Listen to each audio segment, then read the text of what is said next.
Good evening.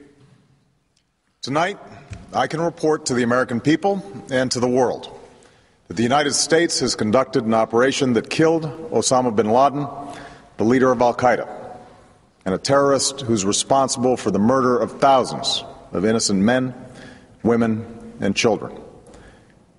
It was nearly 10 years ago that a bright September day was darkened by the worst attack on the American people in our history. The images of 9/11 are seared into our national memory.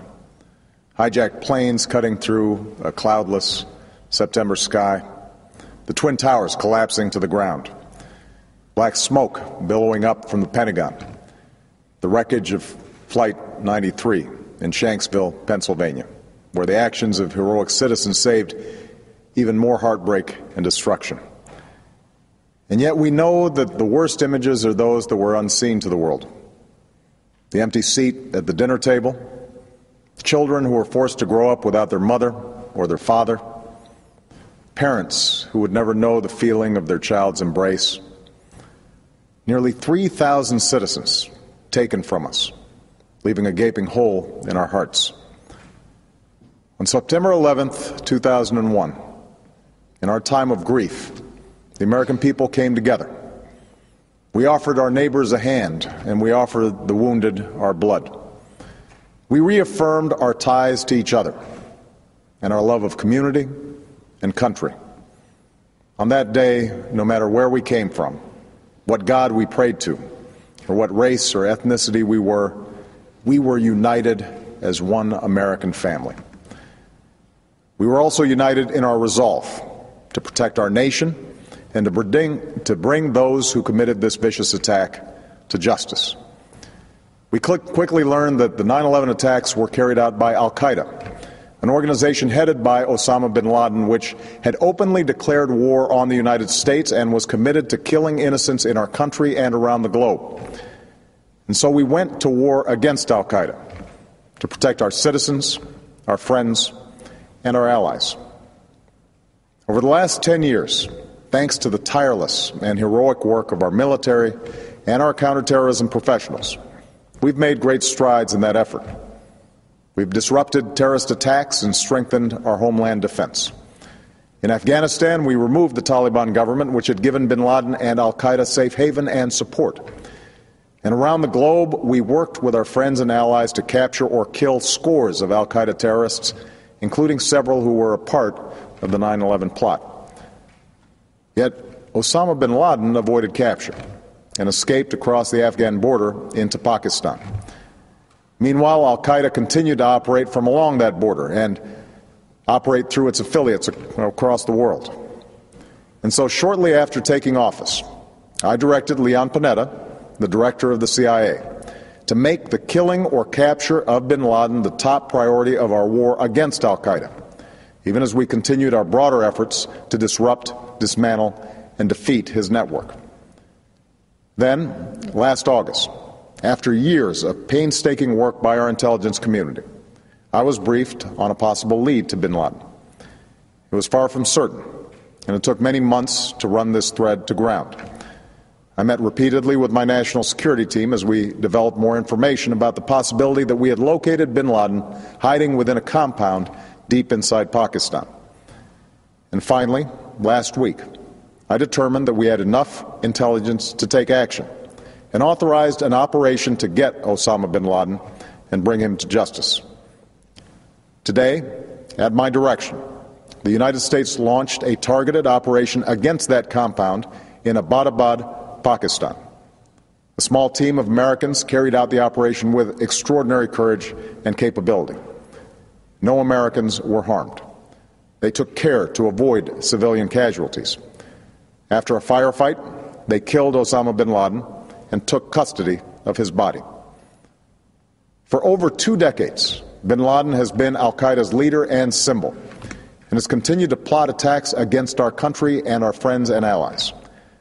The death of bin Laden marks the most significant achievement to date in our nation's effort to defeat al-Qaeda. Yet his death does not mark the end of our effort. There's no doubt that al-Qaeda will continue to pursue attacks against us. We must, and we will, remain vigilant at home and abroad.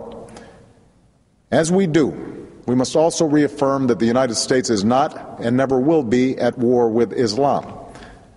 I've made clear, just as President Bush did shortly after 9/11, that our war is not against Islam. Bin Laden was not a Muslim leader. He was a mass murderer of Muslims. Indeed, al-Qaeda has slaughtered scores of Muslims in many countries, including our own. So his demise should be welcomed by all who believe in peace and human dignity. Over the years, I've repeatedly made clear that we would take action within Pakistan if we knew where bin Laden was. That is what we've done. But it's important to note that our counterterrorism cooperation with Pakistan helped lead us to bin Laden and the compound where he was hiding. Indeed, bin Laden had declared war against Pakistan as well and ordered attacks against the Pakistani people. Tonight, I called President Zardari, and my team has also spoken with their Pakistani counterparts. They agree that this is a good and historic day for both of our nations. And going forward, it is essential that Pakistan continue to join us in the fight against al-Qaeda and its affiliates. The American people did not choose this fight. It came to our shores and started with the senseless slaughter of our citizens. After nearly 10 years of service, struggle, and sacrifice, we know well the costs of war. These efforts weigh on me every time I, as Commander-in-Chief, have to sign a letter to a family that has lost a loved one, or look into the eyes of a service member who's been gravely wounded. So Americans understand the costs of war. Yet, as a country, we will never tolerate our security being threatened, nor stand idly by when our people have been killed. We will be relentless in defense of our citizens and our friends and allies. We will be true to the values that make us who we are. And on nights like this one, we can say to those families who have lost loved ones to al-Qaeda's terror, justice has been done. Tonight, we give thanks to the countless intelligence and counterterrorism professionals who've worked tirelessly to achieve this outcome. The American people do not see their work nor know their names, but tonight they feel the satisfaction of their work and the result of their pursuit of justice. We give thanks for the men who carried out this operation, for they exemplify the professionalism, patriotism, and unparalleled courage of those who serve our country. And they are part of a generation that has borne the heaviest share of the burden since that September day.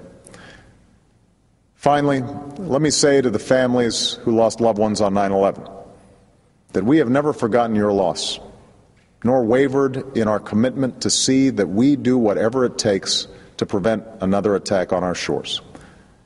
And tonight, let us think back to the sense of unity that prevailed on 9/11. I know that it has at times frayed, yet today's achievement is a testament to the greatness of our country and the determination of the American people.